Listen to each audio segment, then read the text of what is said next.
The field of infinite possibilities.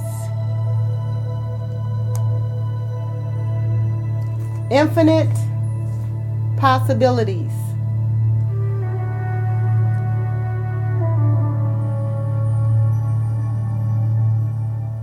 The power of the Christ conscious mind. Tonight, what I want to do is upset the traditional thinking. I want to take the truths that we know and understand and take them truths and see them on another level. When people say to me, when I try to talk to them when they're having difficulties and struggles and anxieties, and I try to turn them to another way to elevate their thinking. I've heard this so many times. They say, "You haven't walked in my shoes. You don't understand." And what I say to this now, I say, I have understood that point of view all my life. You don't understand. You haven't walked in my shoes. We are being summoned to find the truth and advance to the next level of our potential. And I'm always going to encourage you that way. I will not be brought down to a negative way of thinking. I will not be brought down to a place that cannot see the infinite possibilities that are forever before me. The field of infinite possibilities. We live in an unprecedented time in history. The fact that our inner world affects our outer reality was unheard of in Western society until in recent years. We are energy. We are spirit. We are particles of energy and the consciousness. The mind of God, the infinite intelligence, is what hold all these particles that we are together. There was no room in our culture for this knowledge, namely that our beliefs, our feelings, and emotions impact the physical world and that we are all connected. In other words, we can have an experience in our physical bodies that affect the outer world that we see. And science historically had not allowed that kind of knowledge to infiltrate into Western society. Well, I'm here to upset the traditional way of thinking. Everything is connected, and we are a part of it. We can create effects in our body to heal our bodies. I'm going to explain 3 scientific studies that have been done in the early part of the 19th century and again in the 20th century. And today, scientists are now coming to believe things that the ancient wisdom has always known and believed. It's in all of the ancient writings. But now science is catching up to this. So I'm going to explain 3 scientific studies that show you who you are. And once you have this information, it is my hope that you would change your life, that you would change your way of thinking, that you would change the way you think about yourself and about your world. The first study was they took these 2 photons, and photons are balls of energy with 2 fields, electrical and magnetic fields. And they were separated. They took these 2 photons and separated them by 14 miles physically. And what they discovered was that what they did to one photon that was 14 miles away, the other one that was completely in the opposite direction mirrored that activity. In other words, even though they were once connected physically, once they were divided energetically, spiritually, they were still connected.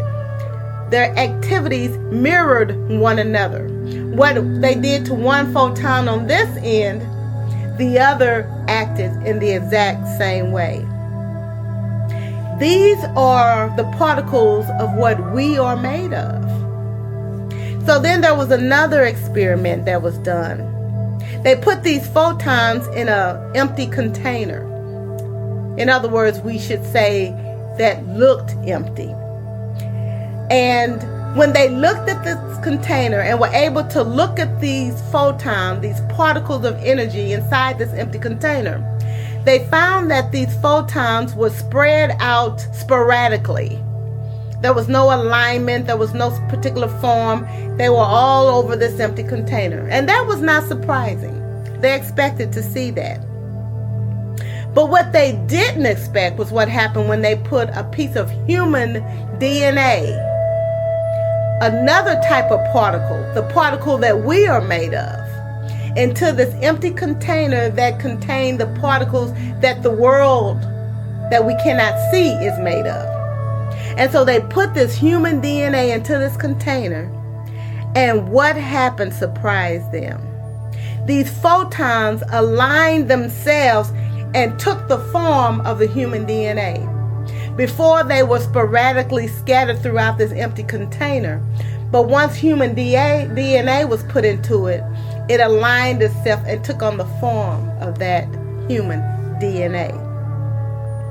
Then, more surprisingly, when they took the human DNA out of this container, you would have thought that the photons would have immediately went back to the sporadic sequence that they were before the DNA was put in. But another thing happened. They took the DNA out, and the photons stayed the same as if the human DNA was still in the container. It kept that form, and it didn't change. So our human DNA affected these particles, this image, this field that's out there and pulsating around us. It affected it. That was amazing. So what do these discoveries tell us about ourselves? And more importantly, how does this knowledge play out in our everyday lives? There are people living and practicing a new reality that I'm going to be telling you about because they were born with this knowledge. For example, those that can break through layers and layers of concrete with their bare hands. And those that can walk on burning hot coals without being burned. See, these kind of incidents and experiences are happening around us every day. But we haven't taken the time to discover how were they able to do that. It's because before they performed the act, they imagined that it was already done. Think about it. If a person is about to break through tons of brick with their bare hands, do you think they are focusing on their hand hitting the brick? No. They are focusing on what is already done, what has already happened in the spiritual realm.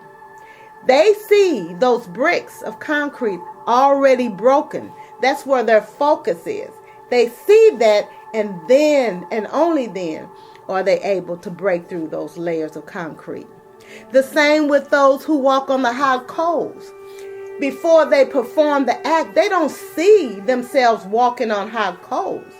They see themselves on the other side after having walked through the coals with no physical impairment, no burn to their feet, no pain. That's what they lock their vision and their imagination into. And then because they do that, they are able to perform the act. So there are two assumptions where modern science had it all wrong, but in recent years, they have discovered this to be a fact. The number one assumption was the space that we believe is empty is not really so empty after all, but is filled with a living essence, a living, pulsating essence, a material that we are only beginning to understand.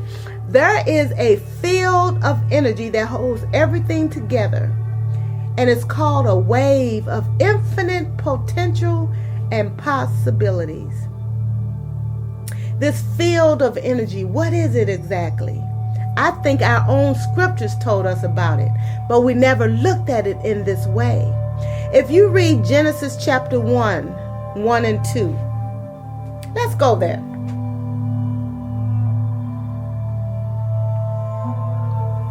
Genesis chapter 1 and 2 says that in the beginning God created the heavens and the earth. And it says the earth was formless and void, and darkness was upon the face of the earth. But then listen to what it says. It says, but the Spirit of God was hovering over the face of the earth. That Spirit that was hovering before creation came into manifestation is what's in this empty space that we think is empty. The space between you and I. The space between heaven and earth. We think it's empty, but it is full of the Spirit of God that is hovering. It has always hovered. And we didn't understand why it was hovering, but now I do.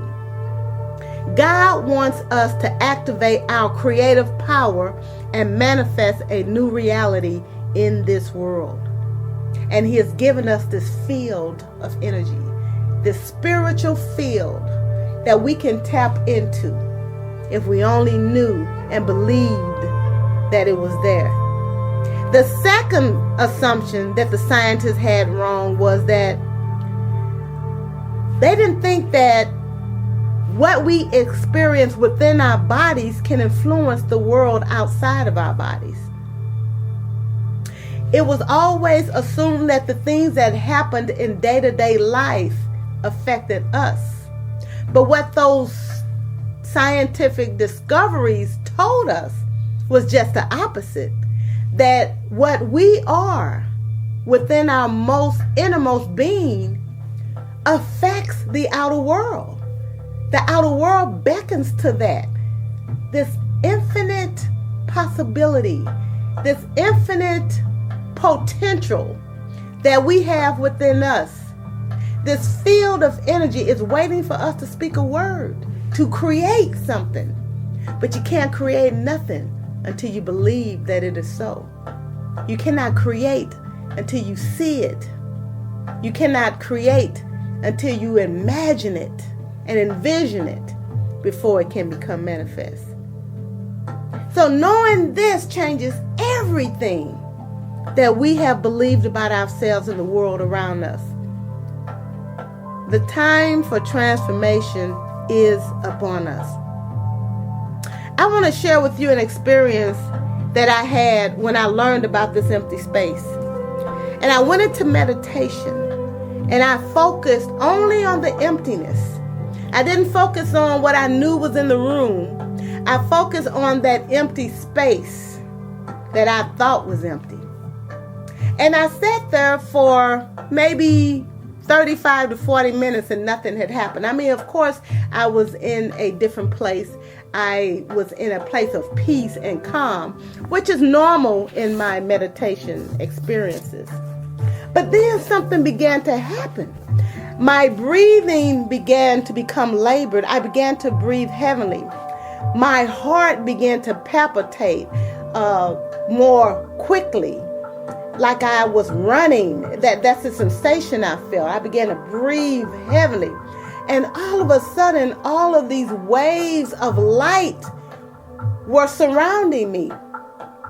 Hundreds and thousands of just light, waves of it, going in all directions. And I was in the middle of this. And I experienced a sensation of so much joy and elation.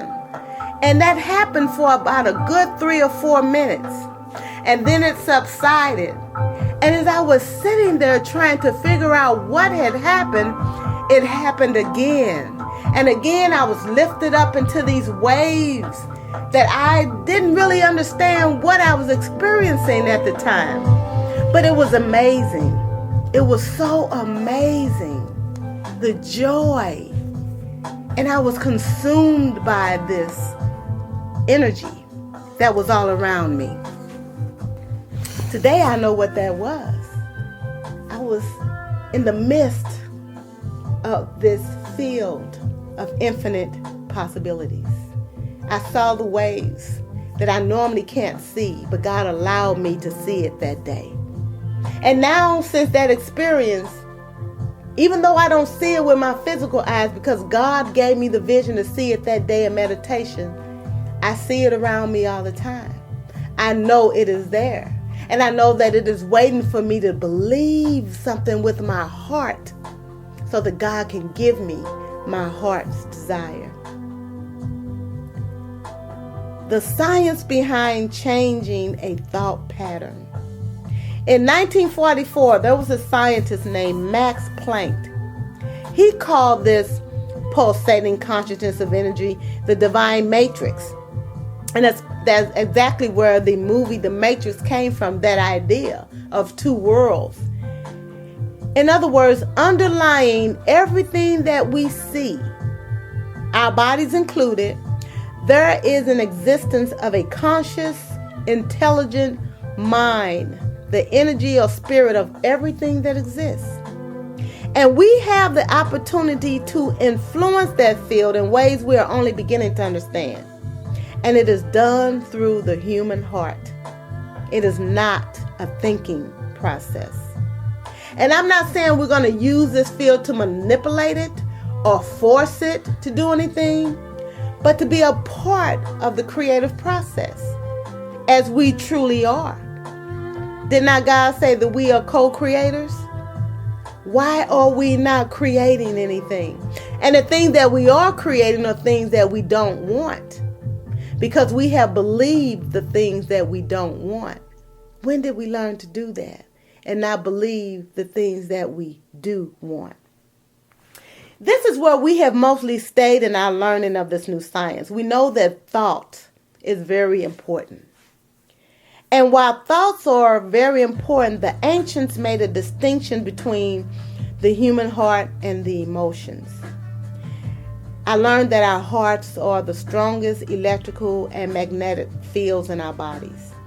We have feelings in our heart that have the ability to change this field, altering our physical realities. It's something inside of us that God gave us, and it resides in the heart. There's a video documentation in Beijing, China, where they looked into the body of a living woman with a cancerous tumor. They looked through that. They looked at that tumor through an ultrasound. Now, the Western science doctors here in the Western civilization, they told her this tumor could not be operated on, that her condition was terminal. So she went to Beijing, China, and she became a patient in a hospital that did not practice medicine. No medicine is administered. These practitioners, they create a feeling in their bodies. They didn't look at the tumor as an illness. They were using the single eye of the heart. The single eye of the heart that is beyond judgment and beyond ego. They saw this woman as a whole, healthy, complete person in full use of her vital capabilities, completely enabled. And as they felt this strongly within themselves, her physical body begins to mirror that feeling. And they saw that tumor disappear within minutes. There's a video of this actually happening. And this tumor shrinking was done in real time. They didn't judge the tumor. They didn't judge it right, wrong, good or bad. They didn't say, oh, tumor, get out of her body. This is a bad thing. They saw it as a possibility among many that could be changed through this field as another possibility. So what they did was invited a new possibility on the level of the quantum blueprint. And when I say quantum blueprint, I mean this matrix in the quantum world, the world of particles, the world of atoms, the parts of us that we cannot see, but we experience it every day. So they allowed that possibility to exist, a tumor, without judging it. But they invited another possibility into the situation. Have you ever looked at life like that? That God said, if you can only believe, all things are possible. That means there's infinite possibilities. But we only look at one possibility and get upset and get afraid and become worried and scared. And these practitioners understood this field of power. Let's look at Mark 5. We're going to look at verses 35 through 43.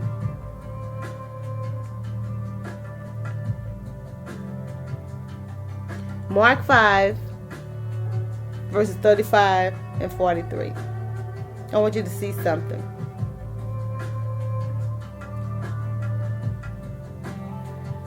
While he was still speaking to her, messengers arrived from the home of Jairus, the leader of the synagogue, and they told him, "Your daughter is dead. There's no use troubling the teacher now." But Jesus overheard them and said to Jairus, "Don't be afraid. Just have faith." And then Jesus stopped the crowd and wouldn't let anyone go with him except Peter, James, and John, the brother of James. Now that's important. When you're about to go and minister to someone, notice he only allowed 3 to go with him. Who are you taking with you when you're going out to minister? Are you taking someone with you that understands this field of infinite possibilities? Or are you taking someone who's not sure that you can perform a miracle? Are you taking someone with you that has doubts? Are you taking someone with you that lacks faith? He took only those who he know could envision and believed that a miracle was about to happen. And in verse 38 says that when they came to the home of the synagogue leader, Jesus saw much commotion and weeping and wailing. And he went inside and asked, "Why all this commotion and weeping? The child isn't dead. She's only asleep." See what he did? He took a situation that had one possibility and he said the possibility of death is only a possibility. But another possibility is that she's only asleep. Infinite possibilities. You can change your situation. You don't like what you're experiencing right now? Look at another possibility. That's exactly what Jesus did. But verse 40 said the crowd laughed at him. But he made all them leave, all the ones who were making all the commotion and weeping and wailing. He put them out. And he only kept the girl's father and mother and his 3 disciples into the room where the girl was lying. And holding her hand, he said to her, "Talitha quam," which means, "Little girl, get up." And the girl, who was 12 years old, immediately stood up and walked around. They were overwhelmed and totally amazed. Infinite possibilities. That's what I'm talking about. Infinite possibilities.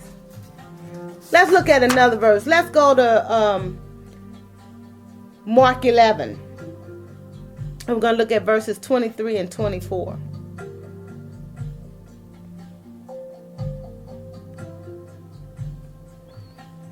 And that verse reads like this. "I tell you the truth.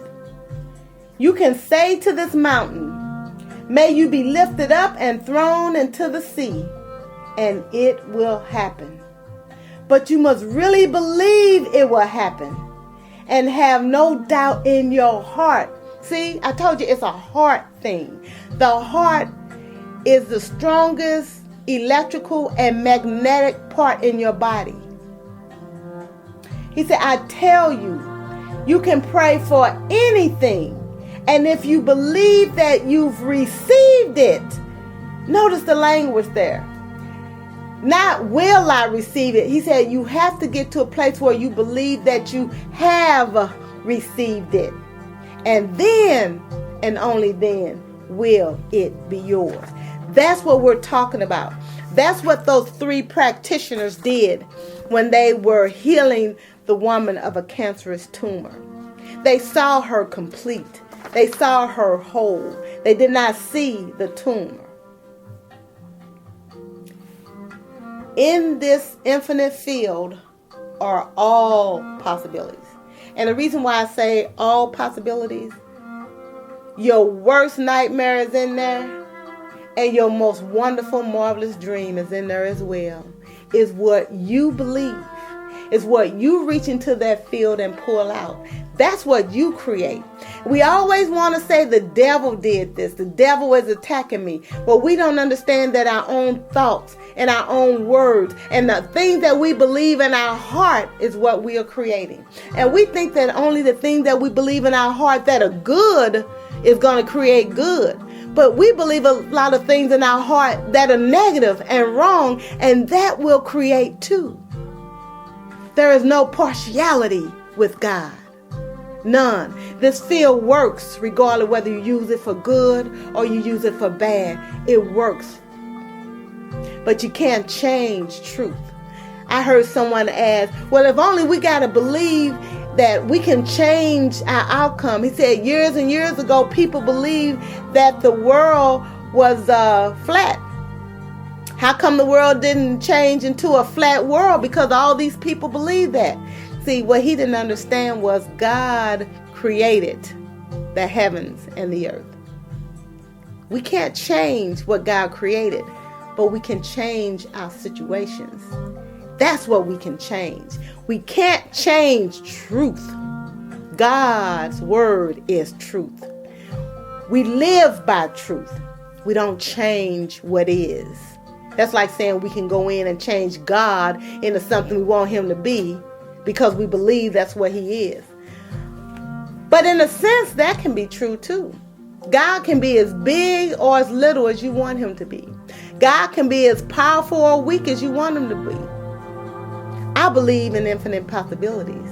I believe in a God that can move mountains. I believe in a God that can part the sea. I believe in a God that can change my situation. I believe in a God that can heal. And in this world, he has given us this field to work through. He said, all things that I have given to you. I have given you all things that pertain to life and godliness. He said that. So how do we get it? Through his spirit, through this field, this wave of energy that connects with our heart. Our greatest suffering and our greatest joy, like everything else, already exists in this field. Our greatest relationship and our worst one already exist in this field. All possibilities already exist. There's a Gnostic text in the Nag Hammadi. There's a book titled Thunder, the Perfect Mind. Even that title is amazing to me. Thunder, the Perfect Mind. And this is one of those books that was not accepted by the early church, among many books that were not accepted. Well, I read a lot of those books, and I'm amazed at what I read in those books. Well, this particular text was written by a woman, and which is one reason why it was probably discarded by the council in the 3rd and 4th centuries. And when I first read this text years ago, I thought it was the most confusing concept I had ever heard of. I could not understand how she could be all things at once. And this is the language. She will say things in this text like, I am the mother, and yet I am the father. I am a virgin, and yet I have had many children. I am sad, and yet I am joyful beyond measure. I am life, and yet I am in a dark place of death. And this text was long, and it went on and on like that. And it talked about her being male and female. And that was just so bizarre to me. But now I understand this field of infinite possibilities, that everything exists in there. And through God, everything is already there. And she understood that. She understood the oneness of all things. That text now makes perfect sense to me. In this field of infinite possibility, all things already exist. It's deep. But that kind of thinking will quickly propel you to spiritual heights far beyond your current level. I am all things. That means the sky is the limit. There is no limit to what I can be. There is no limit to what I can become. There is no limit to what I am. But most of us don't think about ourselves in that way.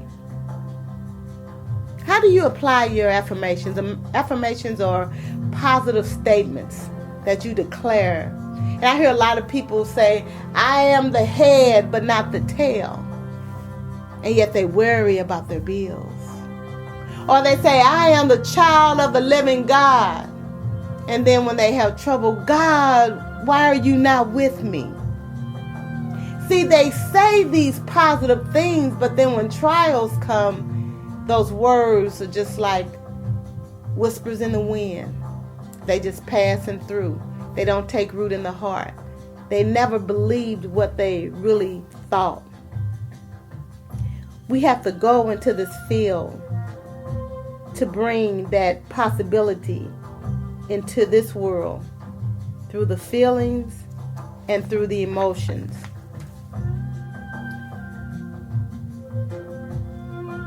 There is this gentleman that, I'm going to give you an example of what an empty affirmation is. He would always say, my perfect mate will manifest. He had these written all over his house, on the mirror in the bathroom, even in his cubicle at work. My mate, my perfect mate will manifest. That's a totally positive affirmation. And then a friend of his one day asked him, he said, I noticed you have all these stickies all over your house and mirror. You got them here at work. He said, how's that working for you? And the man said, oh, it's not really working. He said, who would want me? Look at me. See, that's an empty affirmation. It was a thought that didn't develop any type of emotion with it. It was just words. Vanity. Vanity. A thought that had no energy. A thought that had no image of this perfect mate. Just a thought and just words. And that's what some of us do. We say the right words, but we don't believe the words that we speak. That wonderful relationship you're looking for, it already exists. That health issue is already healed. Those finances you need are already there, but you haven't envisioned them. You haven't imagined it. You haven't allowed that thought to take root into the heart, which is the strong electrical and magnetic pull of that field. Because see, listen to what it says. The heart is electrical and magnetic. Electrical means it's fired up. It has a spark. It has power. It's a roaring flame. It's life. It represents all of that. And then magnetic, we know what that means. It pulls things together. So if you've got a fire working and then electrical pull on your belief in your image, you can pull that from the realm of infinite possibilities and it will manifest in your physical reality. See, the ancients knew this. This is the message that was taken out and edited out of our books today, out of our Bibles. And we were taught it a different way. We were taught religion. We weren't taught about this power that we have, because they wanted to enslave us. They wanted to keep us ignorant. They wanted to keep us lacking knowledge. You know what things we should be saying when we go to work after we've come off of the weekend and we go back on Monday? Instead, we're talking about what happened. Did you have a nice weekend? Oh, yeah, I went to a good football game. I did this, I did that. But do we ever ask, what kind of dreams or feelings did you create over the weekend? What did you create? What dreams are you having? What are you imagining? What are you going to pull into the physical reality? That's the language. That's how everyone should be talking to one another. But we don't. We're just surface type people. And that's all we know is what we see physically. We have not tapped into this field of infinite possibilities. There was a life-changing information that was lost to us. It was altered and suppressed from this Western world. The Eastern world know it. They know this stuff I'm talking about right now. But the biblical editing that occurred is astounding. And they edited completely out of the treasured religious tradition, things that we were never privy to. And even now are reaping the repercussions from, because we didn't know these truths. The truth about the thought and emotions is literally spoken of in the lost book of the Gospel of Thomas, and even in our scriptures. Because of the discovery of those Dead Sea Scrolls, the Coptic and the Gnostic texts of Nag Hammadi, we can now see some of the writings of the Eastern world traditions. And in the Gnostic book of Thomas, there's a saying, number 48 and number 46, they both describe this union of thought and emotions. It says, when these two, they look at it as thought and emotion. When these two become one, then you will say to this mountain, move, and the mountain will move. Remember I told you about that cancerous tumor in that woman's body? I would say that was a mountain. And those three practitioners knew and understood this power, and that mountain was removed. It says when these two in one house agree, Eastern traditions say those two are thought and emotion. It said you will ask for anything and it shall be done for you. So this is how they look at it. The three upper energy centers is where thought, imagination are centered. The three upper parts. And then the three lower centers are where the emotions and the creative energies originate. So you got the upper thought and imagination, and you got the lower emotion and creative energies. Now these two energies meet in the one center. Where is that? That's our heart. The single eye of the heart is the focus attention. So then you breathe that emotion into that thought. Now, what emotion are you breathing into that thought? Eastern traditions say there are only two emotions. The rest of them are feelings. The two emotions that affect the heart are fear and love. There are only two emotions according to the Eastern tradition. So it depends on what your thought and emotion create. Because if your thought and your emotion of fear unite in the heart, you're going to bring in things into your life that you really don't want, but you created it. On the other hand, though, if you can imagine something, have this thought, and unite it with the emotion of love, then that creates a feeling of joy and peace and all the positive energy that you will draw into your life. So remember, the feelings of sadness, worry, all of those are feelings. The emotions are fear and love. And a lot of us are living our life through the emotion of fear. And because of that, we have believed a lie. And whatever you believe is what you're going to pull out of that field of infinite possibility. I think Amos 3:3 says, how can two walk together unless they agree. So sadness, joy, compassion, anger, depression, anxiety, and peace are not emotions, they're feelings. So what kind of feeling are you trying to create? You don't want to create sadness. Then you're operating out of fear. You don't want to create depression. You're operating out of fear. You want to create joy. You want to create compassion. You want to create peace. You're operating out of love. James 5:16 talks about the heartfelt prayer. See, this is all biblical, but it hasn't been taught with us. Why did he say heartfelt?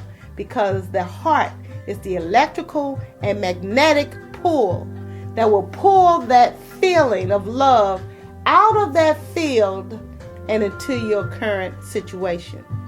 We can change hopeless situations, but we can only create what we believe in our hearts.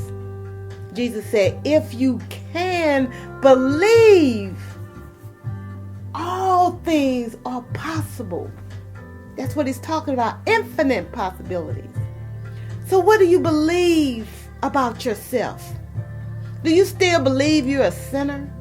Do you still believe you're depraved? Do you still believe that you lack? Do you still believe that you're poor?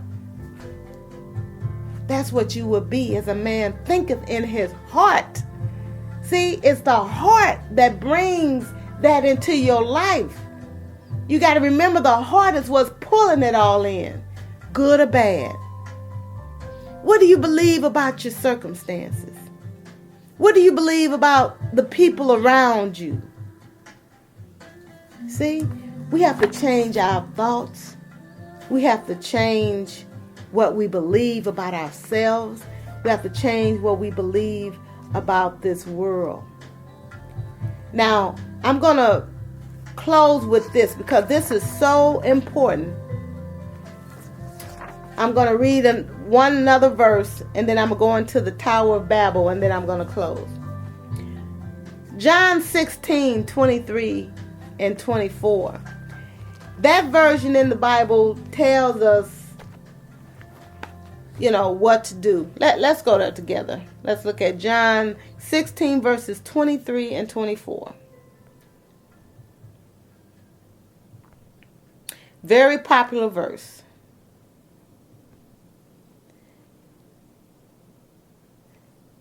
It says, verse 23 says, at that time, you won't need to ask me for anything. I tell you the truth. You will ask the Father directly.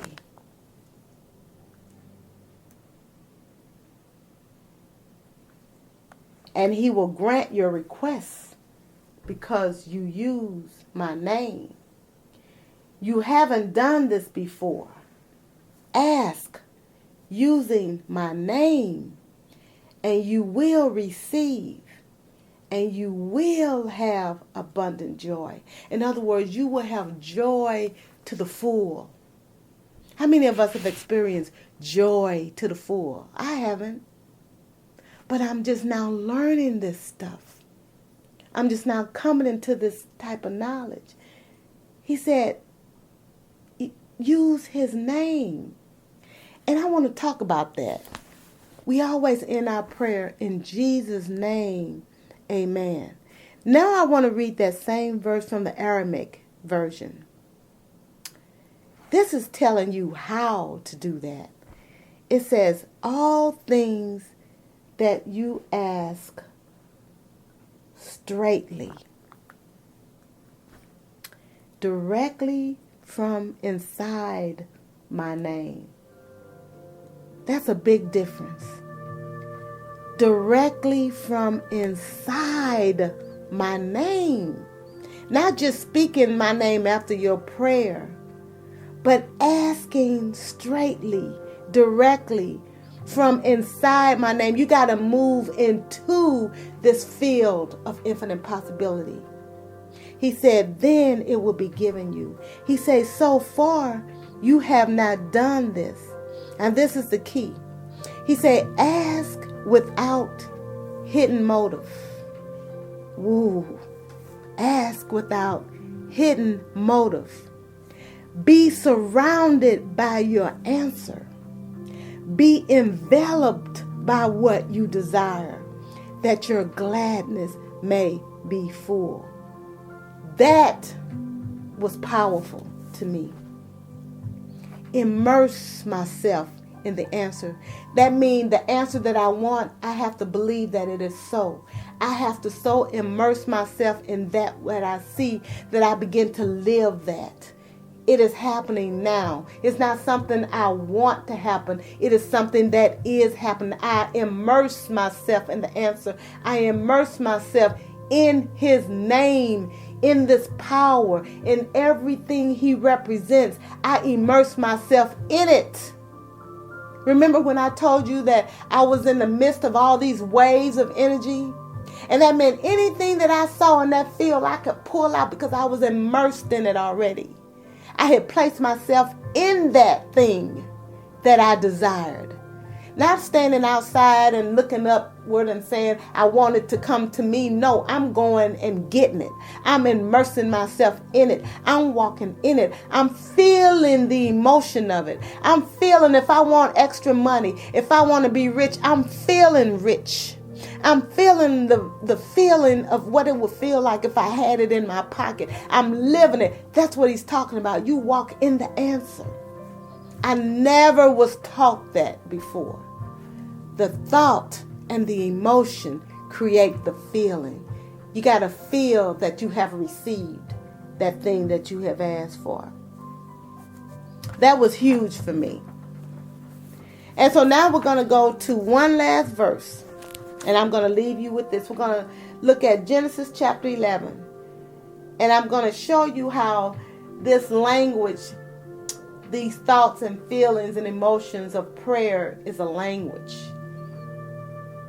It's a language that this field of energy, this power of God, this spirit and movement of God, it's a language that the Spirit recognizes.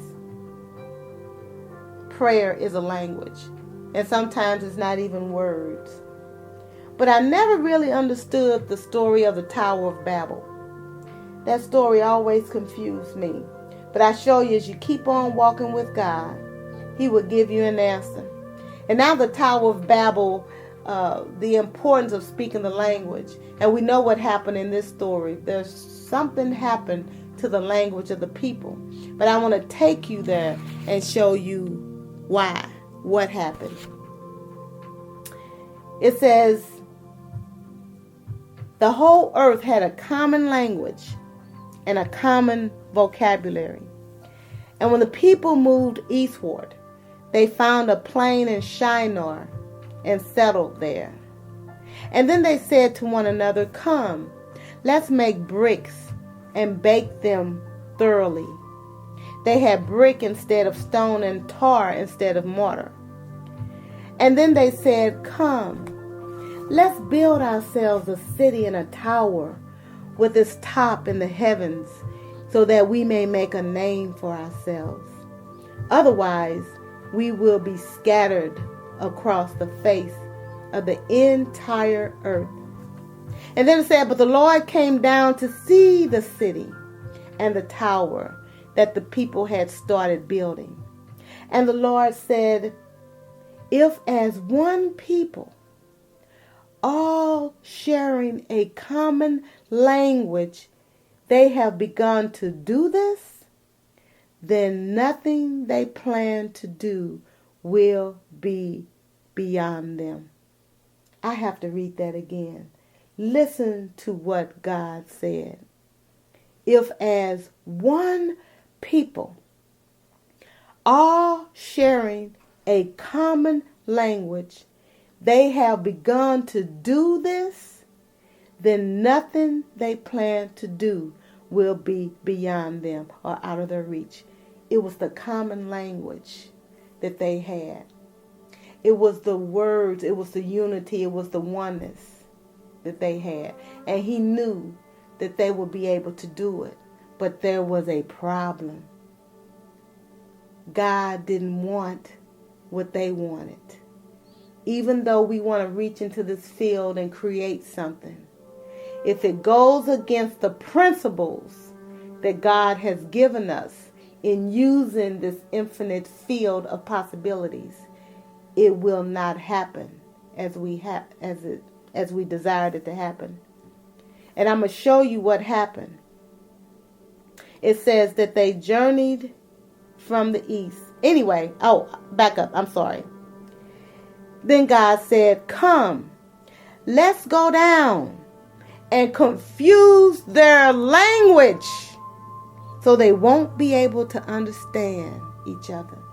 And so the Lord scattered them from there across the face of the entire earth, and they stopped building the city. That is why its name was called Babel, because there the Lord confused the language of the entire world. And from there, in Shinar, the Lord scattered them across the face of the entire earth. The language. It was something about the language. We learned an important principle here, that we all have the same language and we are like-minded and we're operating from the principles of God. He said nothing that you desire to do will be beyond your reach. God spoke that. You just heard me read it twice. You just heard me say it again. We have to get that in our consciousness. We have to get that in our mind. We have to have the mind of Christ and believe that that is true. But what did not happen with those people? They settled in a plain in Shinar. You know what Shinar is? The meaning of it? It says it's a plain in Babylon where two rivers, the Tigris and Euphrates River, flow through. It is a divided stream, entirely severed and cast off. Divided mind. A divided mind is a belief in two powers, evil as well as good, and the error that results because of this belief. The basis of this word Shinar is two: duality, change, division, and separation. So that's said a mouthful. They settled in a place where God didn't want them to settle. And yet they wanted to use this field of infinite possibilities. Another thing we noticed, it said they wanted to make a name for themselves. Remember I said that when you use this infinite field of possibilities, you pray with no hidden motive.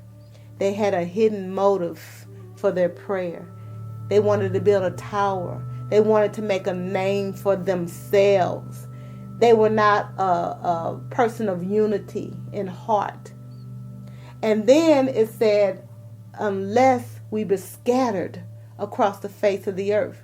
They didn't want to be scattered. So what emotion were they operating from? Were they operating from the emotion of love, or was it fear? It was the emotion of fear.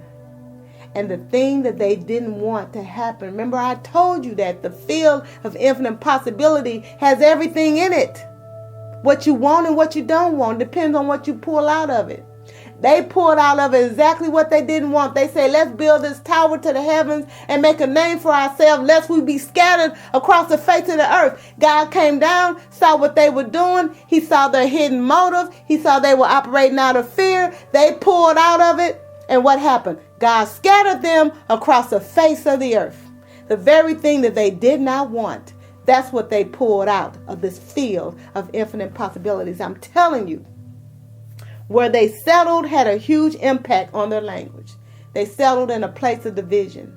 They settled in a place where they believed in two powers. There is one power, and that is God. We keep giving the devil too much power. A lot of us say there are two powers. If you believe that, you're going to pull out that field of thing that God don't want. But it's something that you don't want yourself. But you'll pull it out anyway because you don't know and you don't understand what God has given you. They had hidden motives. They were speaking from the emotion of fear. God says, I'm watching over my word to perform it. And if you speak the wrong thing, which they did. They spoke division. They spoke separation because they wanted to make a name for themselves out of all others. And they wanted this thing to reach into the heavens, to be mighty. Are you watching over your words? God is watching over his words. This infinite field of spirit, of infinite possibility, is watching over your words.